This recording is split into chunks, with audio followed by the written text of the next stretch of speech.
conversation with me today is Denise Van Huyysteen, the Chief Executive Officer at the Nelson Mandela Bay Chamber of Business. This conversation is part of a series of conversations that I will be engaging in to determine the role of women in responding to crisis situations, and to look at how women are helping each other and helping the society at large to restitch the fabric of South African society so that they can create a space for all people to inhabit their full humanity. It is important to capture these women and their interventions and appreciate the role that individual citizens are playing to shift South Africa's culture of violence and non-compliance. To do this, we need a mass of courageous people willing to reimagine the norms of our society. And I think that the women in leadership positions are doing exactly that. Thank you very much to Denise for being here today. And Denise, really, it's a pleasure to have this conversation with you. You know, I think as South Africans, many of us are struggling, and especially to hear the voice of women, because women are so very important to the entire landscape of the country, political, social, economic. And when we find that there are dynamic women who are contributing, it is necessary to hear what it is that they have to say. So if we look at, a famous quote by Plato, if I may start there, he says, "The price good men pay for indifference to public affairs is to be ruled by evil men." How do you respond to that? And what do you feel about your role as a woman in a very dynamic, but a very challenging and often patriarchal landscape? As an African woman, how do you see yourself in a position where you contribute socially to this country and towards social cohesion? Yeah, so maybe if I can take a step back. For most of my working life, I've worked with men. Okay, so I used to work in the automotive industry, and I was there for over 20 years. And then I joined the Nelson Mandela Bay Business Chamber, and for me, it was a calling. Okay, so I've been associated with organized business for many years, in various roles on the board and so on. But for me, I've reached a point in my life where I want to contribute and give back. And I think as a woman, especially in this time of immense crisis and challenge, I think we probably have a more cool, calm, and collected approach in terms of dealing with these things. And I think we bring unique characteristics in which enable a more solutions-orientated approach to be adopted. So I think as a woman, we do have some advantages when, we get criticized for being too emotional or empathetic. But maybe I'm different in that I've always worked around men. So I've learned to also adjust to their style of working, where they want the facts. And, so I can get to that, but then I also try and get the other angles in as well. So as an African woman, do you think your approach to interventions in times of crisis or conflict is impacted by particular ideals that are implicit to your cultural background, perhaps something about your spirituality or the way in which you were raised? Because you speak about, the impact that your identity has had, your upbringing has had, and you said that you were forced to adapt. Being in a very male-dominated environment, learning to lead the roles, etc., you quickly learned what works and what doesn't work. And so you've taken all of these factors together and you have created a particular approach for yourself. So, reflecting on this, do you see a particular impact more specifically with regards your culture or spirituality?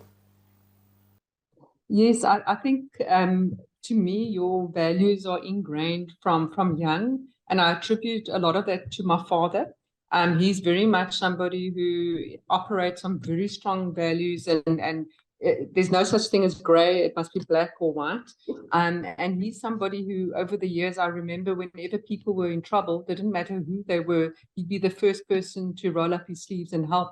So I grew up with that. So for me, where I am now, I also tend to be very operate along common values. So you can work with people that are different. You can have different cultures, different religions, but as long as your values are the same in terms of what's right and wrong, then there's always opportunity to work together. And that's something I hold dear in terms of integrity and finding those common values so people can work together for common good. And as soon as you take the other noise out and you focus on what the common goal is that we all want to achieve, then I think it's easier to mobilize people to do that. Denise, you raised some very interesting points, and more specifically about the role of the family and the role of your father. And of course, you find yourself, I would say that you would have found yourself in a very different context to what many South Africans found themselves, or the context in which they found themselves. By that specifically, I'm looking at the history of South Africa, and many of these instances can be traced back to gender-based violence. And that particular history I'm thinking about is a forced migration of men out of the rural areas and into the urban areas or into the mines to work as miners, where they lived in hostels, etc. And so there was a lack of an evident role model, a male role model for many young people who grew up under these conditions. So do you, when you sit and you look at your decision making, when you encounter the very many challenges that you encounter, when you look at the stark poverty that is in South Africa, are you cognizant of these different contexts, the one in which you were raised and the one in which the vast majority of the current generation were raised in, and the difficulties that the women faced at that time? And does this then impact on your decision-making process? No, I think you have to be sensitive, and I think everybody has different experiences and we come from different perspectives. So I once had teams working for me that were in Kenya, Egypt, and Dubai, because I used to do Africa, Middle East markets when I was in the automotive industry. And that's when I learned a lot about working with different people and also not prejudging based on your own circumstances. To me, the common thing is the values. And then outside of that, you have the diversity and differences.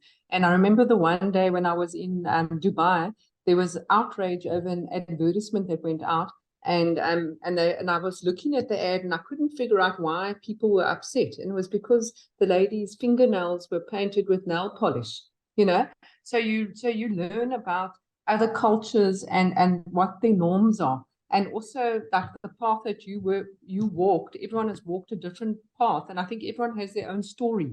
And in a country like South Africa, I mean, there's some very, very difficult stories people have to tell, and where they haven't had either parents, mother or father figure in their lives. Mm-hmm. So I think it's also important when you're in an environment like this that women are there to support one another as well.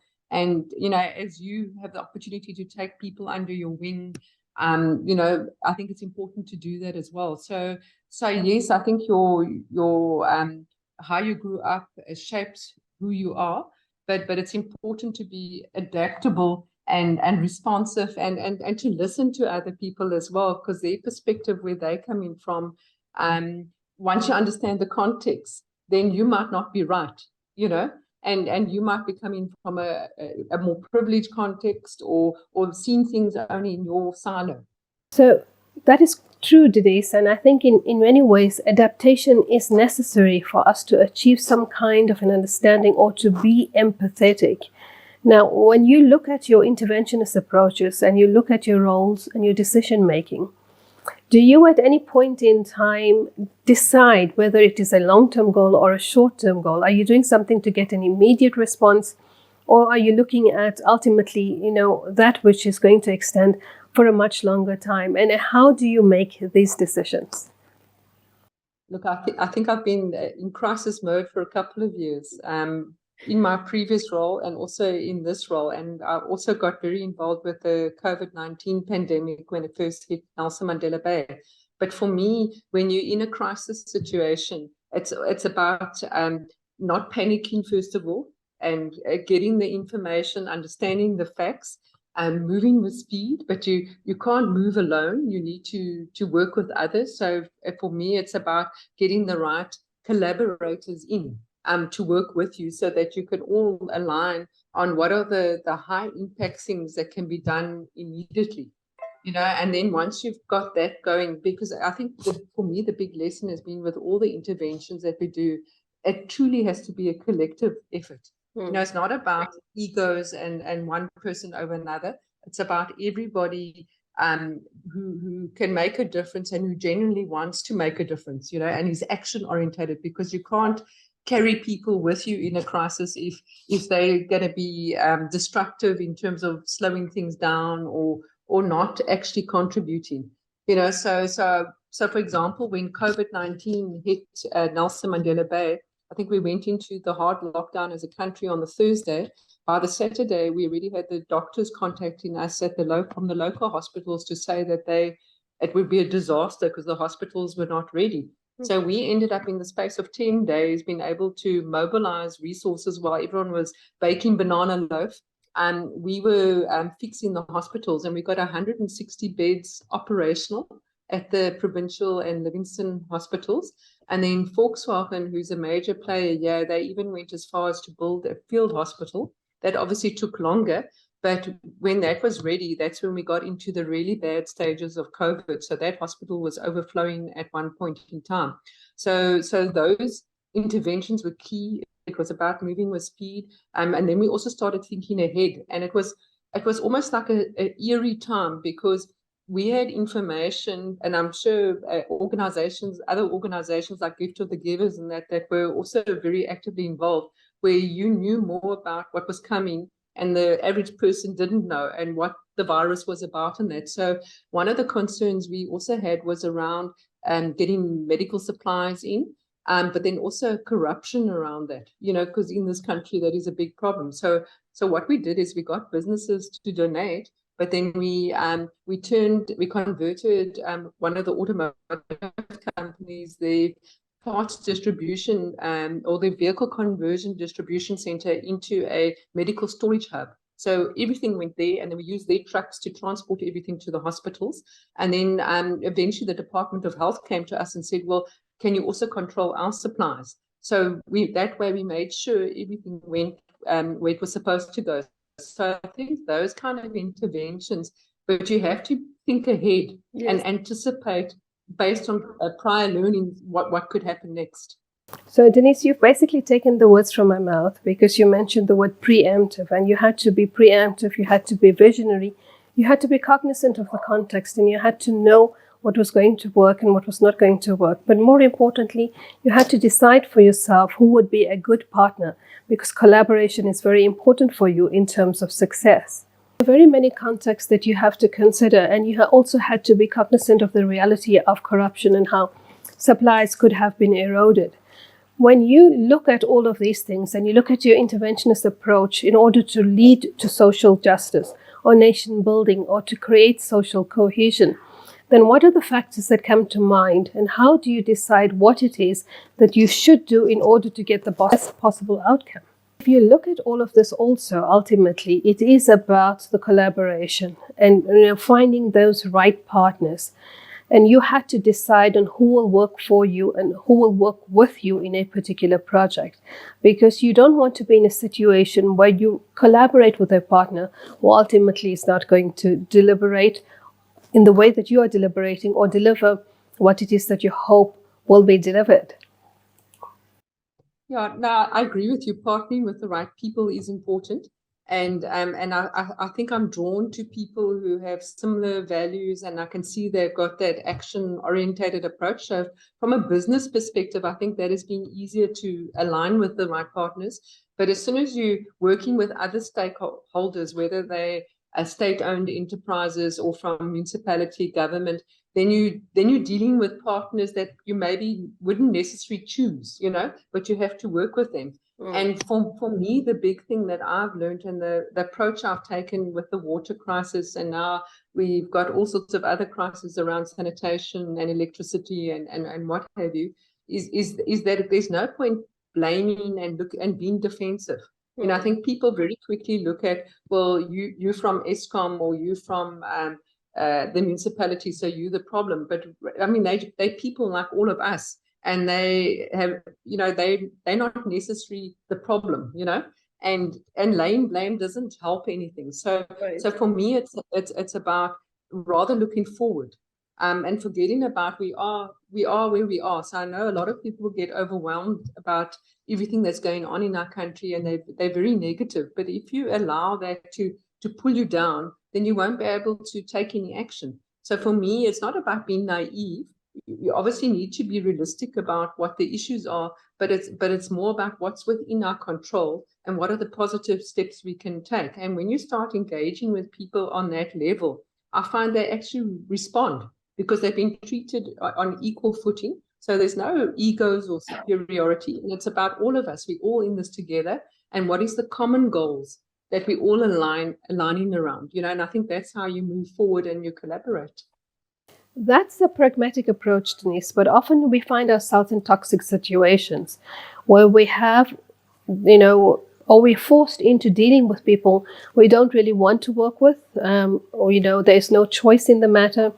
More importantly, although you approach something with a sense of goodwill, that goodwill is responded to with some negativity, and you're not going to get the outcome that you want to. So have you ever been in a situation where you've been forced to work with people that you don't really want to, that you know that the outcome is not going to be in the best outcome that possibly can be, but you have a role, you have a responsibility, you're in a leadership position, there are decisions that you need to take, decisions that need to be made, and at that point you have to look at what is going to be the best possible outcome. How do you deal with these conflicts, this crisis, in thought processes that you encounter? And then how do you move forward?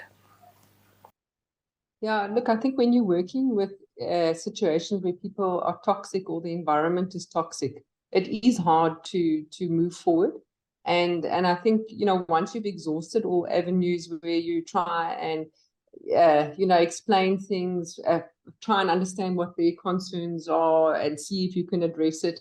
And if there's still resistance and a lack of interest in moving forward, then you have to move on to other potential partners, or in some cases you end up elevating it to a higher level, which is not ideal because you don't want to go over people's heads. But the thing is, if people are unwilling to cooperate, and especially on critical things, then sometimes one has to do that. And then also what we did with the water crisis, for example, I think there was denial about why we were having a water crisis. So we put messaging out there. So there was a lot of lobbying in that, and it wasn't liked by many of the officials because it wasn't the messaging they were putting out. But we needed to reconcile the fact that we have very little water falling in our dams. So that's one element of it. But the other is there's a water management crisis where 44% of water is unaccounted for and over 34% is lost to leaks. So we started engaging very publicly in that fashion. And I think you don't always win people over because it's not what they want to hear, but it certainly galvanized people into action. And then we got more people rallying around it. But unfortunately, the crisis is not over because now in the months that have surpassed now, our water crisis is at an even more serious point now. And it's a difficult situation because people know that it's not all because of a lack of rain. It's also because of the failure of municipalities, I guess, to deliver basic services and to maintain their infrastructure. So it's difficult, and you're also dealing with fatigued people because I think people have been through COVID, they've been through we've had water crisis, and then the load shedding I think has been very, very damaging. And I worry about the psyche of people because a lot of people have gotten very negative, because it affects their businesses, whether they have a future or not, whether they can sustain jobs. It affects families' livelihoods. So it's a difficult time we're in, and to get people to still want to rally behind something, it's hard, and there's certain people you're not going to be able to convince, and that's when, for me, then you just move on to those that want to work and want to do the right thing, and then you use that as a kind of like a way to rally others in when they see that you're making success, because people like to be part of something when you start getting successes as well. So it's important. I think taking action is the most difficult part, but once you do that, then it's easier to bring other people along with you. You raise a very important point because a society like ours, there is a toxic mix of extreme socioeconomic polarization, and I think that happens in your municipality as well. And very often you find that many individuals are constrained by individual opportunities or mobilities, and this can lead to cultures of fatalism. And in a fatalistic society, there's very little hope to buoy us up. And when there's very little hope to buoy us up, then of course there's large levels of frustration, and frustration can give rise to conflict. It can give rise to violence, and we need to deal with all of these issues.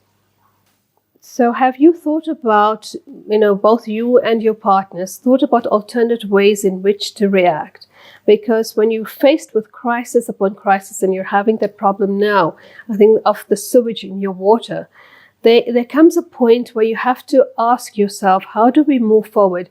And do we hold the state accountable? So do civil society organizations, NGOs, for example, even the business chamber, at what point do you feel it is necessary to step in and to say, we need to hold the state accountable, because there is what we see now and the development of an alternate state where people are doing things which are initially or ultimately the role and responsibility of the state, but they are fulfilling those tasks now because they have to move forward.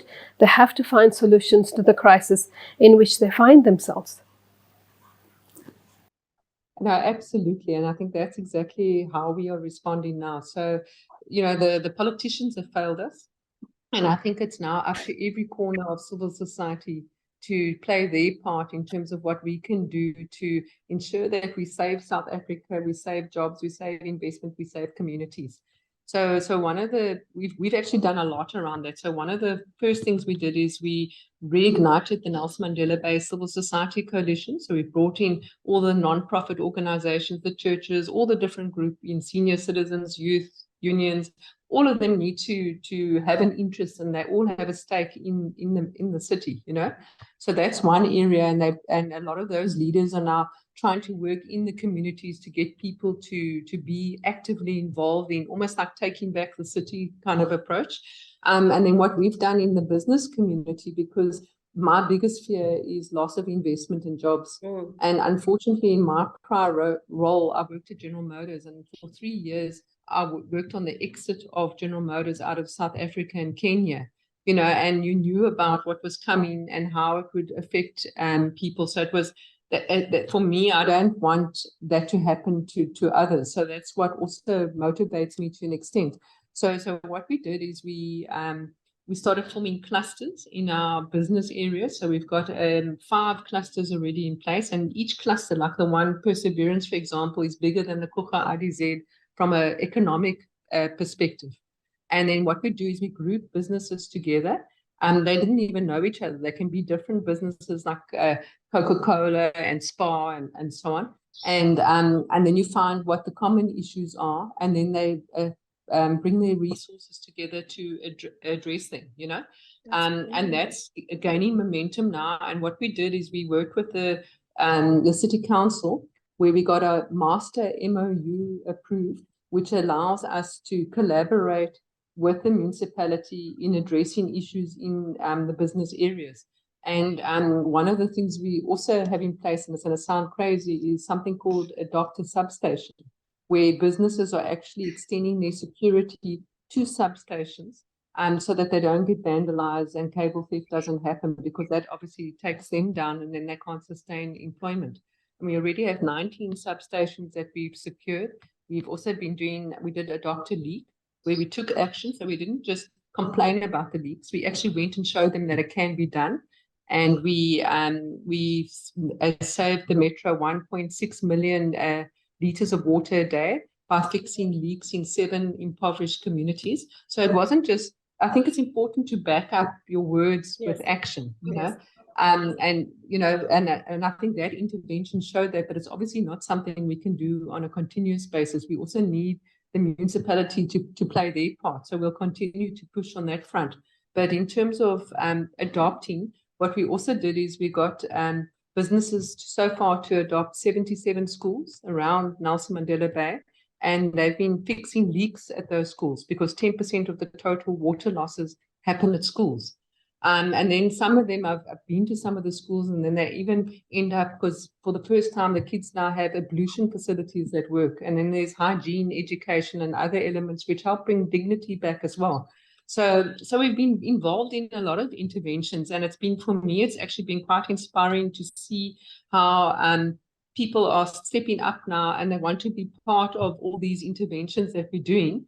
And I think, but you need someone that can pull it together. And I think somehow we've been able to do that, where you can become a credible place where businesses can come together and they can throw crazy ideas around, very innovative ideas as well. I mean, what we've also been doing with the load shedding, because that's very, very destructive, is we've got a 24-hour stage 5+ voluntary schedule in place for the big manufacturers that build cars and do bottling and things like that, and alloy wheels and so on. We, instead of going on, off, because the manufacturing operation can't operate like that, we negotiated where they can operate for a few days and then they're down to 24 hours in a row, and then you operate again depending on the stage you're at.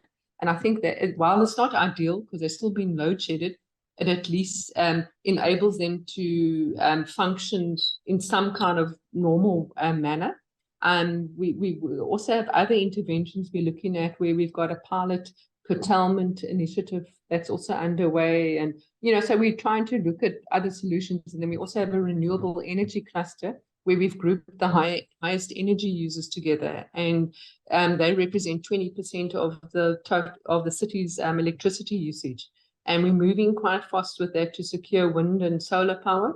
And if we can get Eskom and the municipality and all the role players to buy in, then we could potentially reduce the levels of load shedding for the metro. So those are the kind of things we're doing, and you need a space where people can think out of the box. And even when I came up with some of my ideas, I think people thought I was crazy. But once you put things into practice, and I don't think everything will work that you dream up, but when they do work, then people start to believe, and then more people come up with ideas, and so it goes on. Well, this is fantastic. You show a tremendous amount of creativity and adaptability. And this is unusual, perhaps, in the way in which much of the governance has been occurring in the rest of South Africa, if you look at most of the municipalities and the audits, etc. So there is certainly a very strong, determined interventionist approach here. But you also highlighted something for me, which I am picking up from what you were saying, and that is, in order to build social cohesion and to develop a very coordinated effort, there needs to be buy-in, there needs to be legitimacy, and there needs to be trust. You're working on all of these issues, but the reality of South African politics is that there is too much of the I ego that comes into place here. It is always about, myself and my benefits, but you're saying we need to move beyond that.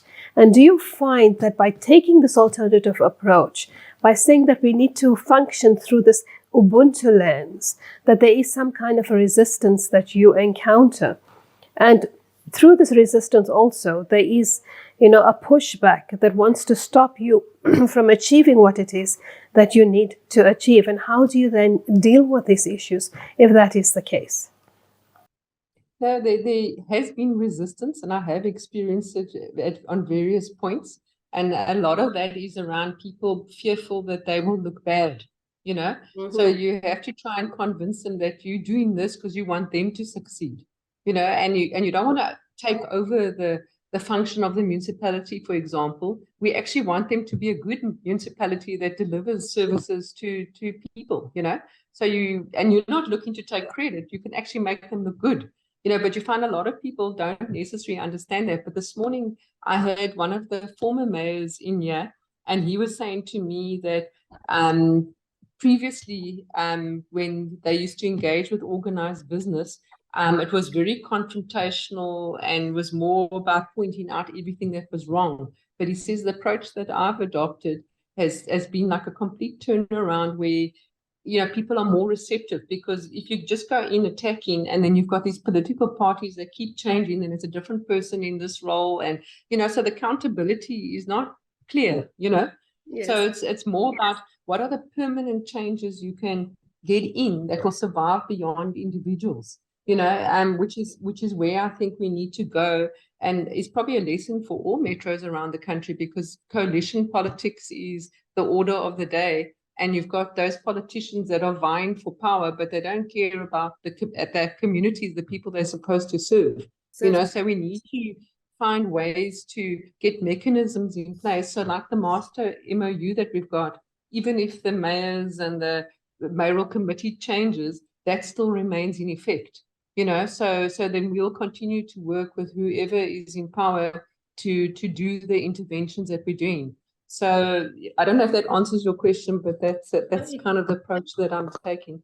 No, it does, because you have shown that you have thought about this deeply, and you are looking at how it should be done, but you're also looking at the long-term approaches, and you're looking at what needs to be built on into the way this thing or this particular project or this particular initiative can be sustained. And so your first step has been the legal approach. So you are effectively trying to secure the process irrespective of the outcome in terms of the municipality, should there be changes. And this means that the work then continues.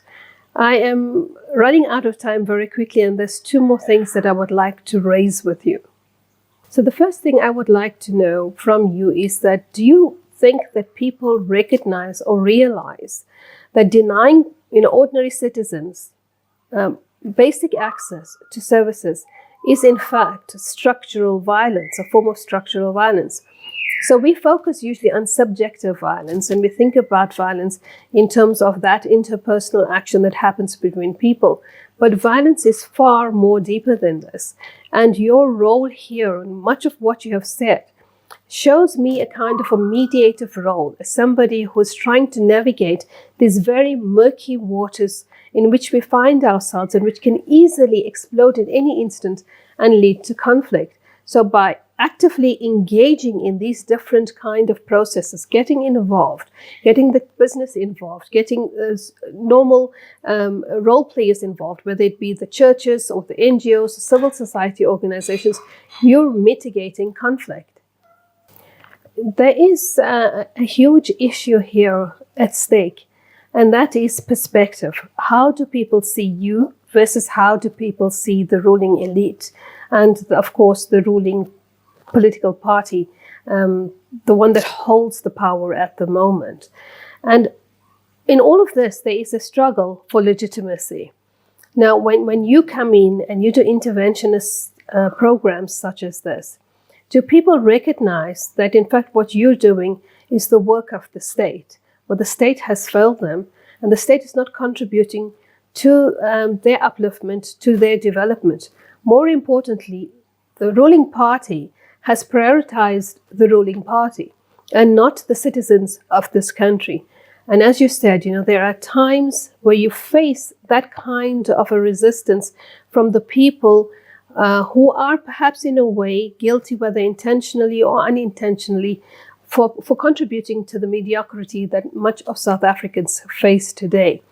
When you are in this situation, how do you respond, and what do you see as a way forward? Yeah, I think people are feeling very let down by the politicians, and I think that distrust is very high. And I think it's across the political spectrum, whether they're on the left or the right. I mean, for me personally, there's nobody I want to vote for, because you're exposed to all of them, and you can see all their shortcomings. Yes. And that's a massive. And I think by civil society becoming more active, I think that's the only way that culture can be changed, because I think that's been entrenched for so long now. And if you look at state capture and all the corruption and where Eskom and Transnet and everything is because it's happened over many, many years, and greed in terms of supply chains and so on, and procurement and all of that. So for me, it's more about you have to accept it is what it is, but now how do we all change? And I think if you get more and more quarters of communities from all walks of life, and we shouldn't have divides between rich and poor and so on. It's about all of us seeing each other as an integrated community, regardless of our political beliefs, our cultural, religious beliefs, and finding ways to get solutions in place. And then ultimately, I think the hope is like what worries me is that when you look at the type of people who go into politics, they don't have that serving mindset that you spoke about. And yesterday I was at a function and I was speaking to a young guy, and he was telling me how a lot of young people are wired where they want to go and they don't want to go work in the private sector because it's hard work. So they rather go work in a municipality because they're not accountable for anything, and then they can have another business that they run. They can study, they can do other things, but they're not interested in politics because that place is like oversaturated. And when you hear something like that from a young person, it's actually quite scary, and you realize how deep that rot is within the political spectrum and into the various structures. And the reality is the people on the ground who suffer the most. I also had someone today from the health arena, and she was telling me about the state of all the clinics. And I think she said there's 46 clinics in our city. And their biggest issue right now is safety and security, where those healthcare workers are being attacked and they've got no safety and security. Their facilities are being vandalized, and they're there to serve the community. So there's a big problem in South Africa in terms of the political environment that has failed us, the dysfunctionalism of all the state-owned enterprises and other structures, and between province and local and all the other things that go wrong, where you end up where communities are probably worse off now than they've ever been before. And you've seen lots of service delivery protests happening because of that. So for me, it's vital that those issues that are what actually needs to be addressed, and they need to start at ground level in terms of making change there. I don't know what else to, There's a lot to unpack here, and you have raised some beautiful thoughts, which I think will need far more development. But as a parting advice in terms of leaving a legacy, I would like to know, how would you advise people going forward in terms of restitching the fabric of our society and recognizing what it is that we can do to contribute to a better society, to create greater accountability, to ensure more legitimacy, and ultimately lead to that moment where there can be social cohesion in this country that we call South Africa? As a woman in a position of power, you have come up with very creative solutions in order to help people to start realizing their full humanity. What would be your parting advice to people in general, both men and women, in terms of taking the mantle forward? I think we all need to realize that we all need to be part of the solution. People are too busy pointing fingers and whining and moaning about things. And if all men, women, everybody can realize, if they can look beyond just themselves and look at the next person and the next person, and how can we, within our own sphere of control and our area of influence, what can we do to make things better? That to me is what we need to do. I think people are still too selfish and see things, the world, just from their narrow tunnel. And I guess I have the benefit where I get a 360 view of everything in my job, because I'm dealing with the whole spectrum, from the politicians to the municipal officials to the communities to the businesses, you name it. And sometimes I wish I didn't know everything I know, because it can feel overwhelming when you see the gravity and extent of all the issues, and you can't solve all of them. It's not possible. It's not possible. But it's focusing on what you can do. Thank you very much, Denise, for sharing these wonderful thoughts and ideas with us, for sharing the extent of your involvement and creativity in turning around governance in the Nelson Mandela Bay area and sector. And we look forward to very many new initiatives from you to show how it is that women can contribute to meaningful participation, to a strong form of leadership and governance that will ultimately turn around the fabric of South African society, and that will lead to peace building as well. These efforts are very courageous, they're very needed, and I think are dynamic to be shared in a time where South Africans are plagued with hopelessness and with a sense of, there is nobody to lead, there is nobody to trust, and there is no one to work with. I think what you have done today is to show us that this, in fact, is incorrect, and that there are very many South Africans working very hard together to try and turn things around. The big question is, how do we then realize the social compact? Shall it be amongst ourselves and with ourselves, or will the state come together, come to the party, and be a significant role player? Thank you and goodbye. Thank you so much, and I appreciate the discussions today. Thank you very much, Denise. Have a good day. Thank you.